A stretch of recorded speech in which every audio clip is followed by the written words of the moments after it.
Jadi di depan gue ini sudah ada Aprilia RS 660 dan sesuai judul videonya gue akan sharing plus minus ya dari motor ini. Bersama dengan gue Jody di channel Jody Motovlog HD, kalian tonton aja videonya sampai habis. Buat teman-teman yang lagi cari motor, part modifikasi motor, atau aparel motor second tapi berkualitas, langsung aja cek akun Jody Motoshop. Solusi one stop shopping online terpercaya, dijamin original dan pastinya harga juga bersaing. Jadi tunggu apa lagi? Cek Jody Motoshop sekarang juga.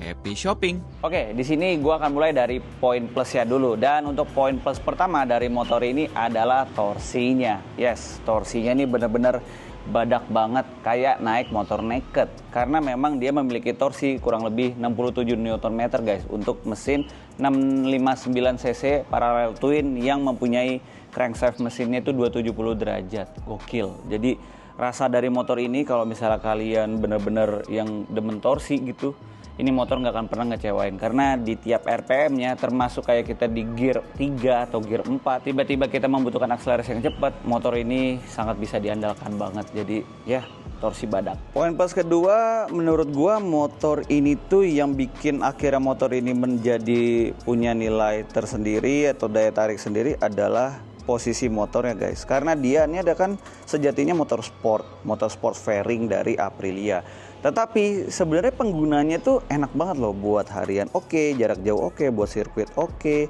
Jadinya ini bisa dibilang kayak all around motorcycle dengan kubikasi yang cukup besar 660 cc, ya bisa dibilang sih enak gitu ya, fleksibel gitu. Dan dari segi dimensinya pun juga compact gitu ya untuk motor 600 cc, walaupun memang dia memiliki 2 silinder. Makanya gue bilang motor ini tuh cocok banget untuk kita-kita yang memang demen aktivitas yang menggunakan sepeda motor. Ini sih ajib. Dan kenapa juga gue bilang ini penggunanya untuk all around activity, ya karena memang selain dia adalah motor sport yang memiliki fairing, biasanya kan cenderung nunduk. Nah, tapi kalau misalnya teman-teman lihat di sini, ini tuh sebenarnya dia tidak begitu nunduk guys, nggak kayak motor super sport atau super bike gitu ya. Jadi ini tipikalnya adalah motor sport bike yang dimana ya layaknya kayak ergonomi Saber 250RR atau kayak ZX25R, nah kayak gitu-gitu. Cuman memang ini posisinya juga adalah sebagai motor besar atau moge, jadinya mungkin terkesan kayak wah ini motor nunduk banget, padahal ya nggak sama sekali. Nunduk tapi nggak bikin nyiksa, dan motor ini tegak tapi nggak kayak motor naked, jadi kayak tengah-tengah banget. Makanya ini sweet spotnya dapat banget. Poin plus yang terakhir yang gue suka dari motor ini adalah teknologinya. Benar-benar melimpah banget, kayak ada cruise control, buset, motor sport bike ada cruise control di kelas 600 cc cuma dia doang loh.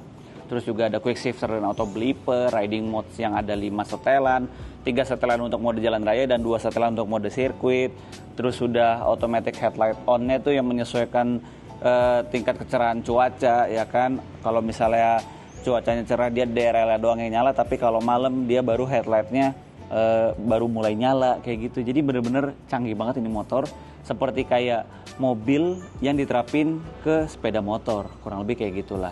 Tapi yang benar-benar favorit dari teknologi yang dia punya adalah kalau gua pribadi cruise control sama quick shifter yang benar-benar rasanya meledak-meledak gitu loh. Jadi kalau kalian gas akselerasi itu ketika kalian upshift tuh seasik itu pokoknya. Nah, tadi kan kita udah bahas dari segi plusnya gitu kan, dan minusnya apa sih bang kalau misalnya punya motor ini di Indonesia? Yang udah pasti adalah kalian harus tahu harganya, karena harganya ini bisa dibilang udah nyentuh levelnya superbike, termasuk ke superbike Eropa ya. Jadi ini untuk harga barunya lumayan sakit sih, kurang lebih di angka Rp631.500.000 kalau berdasarkan websitenya ya, yang di aprilia.co.id. Jadi ini motor benar-benar hedon parah. Tapi kalau misalnya teman-teman lagi carinya motor ini tapi hanya cari yang second, nah bisa dibilang sih nyaris setengah harga ya secondnya, karena pasarannya kurang lebih di angka 350 sampai 450 juta tergantung kondisi motornya dan tergantung kondisi modifikasinya apa aja yang diterapin.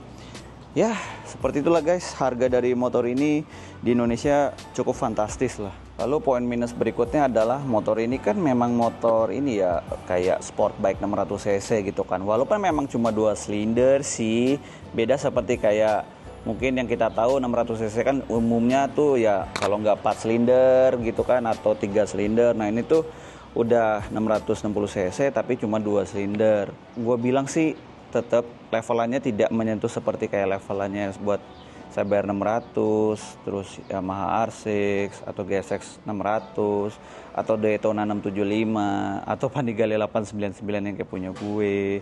Jadi memang motor ini tuh levelannya cukup nanggung kalau kita bicara soal power, karena dia memang mengunggulkan soal yang namanya torsi aja. Jadi buat teman-teman yang memang ngincer top speed naik motor ini, ya bisa aja sih 200 km per jam sebenarnya dia bisa aja, tapi tetap kalau misalnya kalian buat adu drag, motor ini akan kalah kalau di levelinnya sama yang motor-motor yang udah gua sebutin. Jadi ya powernya sih nanggung ya, cuma 100 horsepower. Poin minus terakhir ini adalah poin yang dimana waktu gua pas touring balik mudik kemarin ini gua ngalamin ya, karena pas kita di dunia nyatanya pasti kan nggak setiap detik tuh atau setiap waktu kita ketemu jalanan yang mulus atau lancar gitu kan. Nah, gue sering banget ketemu sama kondisi jalanan yang benar-benar full macet, bahkan stuck gak jalan gitu kan. Dan ternyata motor ini memiliki karakter yang kalau misalnya dia kondisinya udah panas gitu ya, suhu mesinnya segala macam udah panas, itu kalau kita kayak stop and go cenderung rada ngedrop gitu ya. Dan untuk settingan koplingnya sendiri sebenarnya settingan kopling bawaannya itu dia jauh ya, tapi menurut gua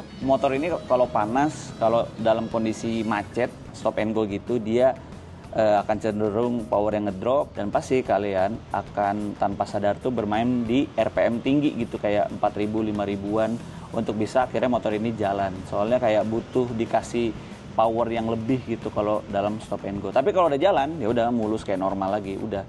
Jadi itu hanya kalau kalian ketemu kondisi jalanan yang macet atau stuck sampai akhirnya bikin suhu mesin motor ini jadi cenderung panas.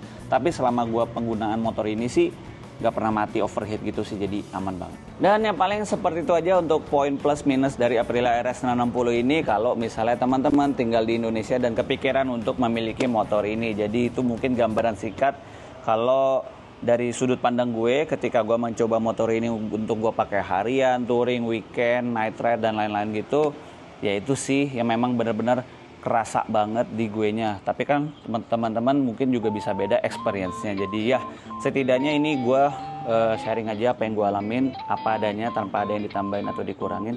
Jadi paling seperti itu aja. Terima kasih banyak yang udah nonton, dan gimana menurut kalian soal motor ini atau mungkin punya poin plus minusnya tersendiri soal motor ini, jangan lupa untuk tulis di kolom komentar di bawah. So kalau begitu, thank you udah nonton. I'll see you in the next video. Bye bye.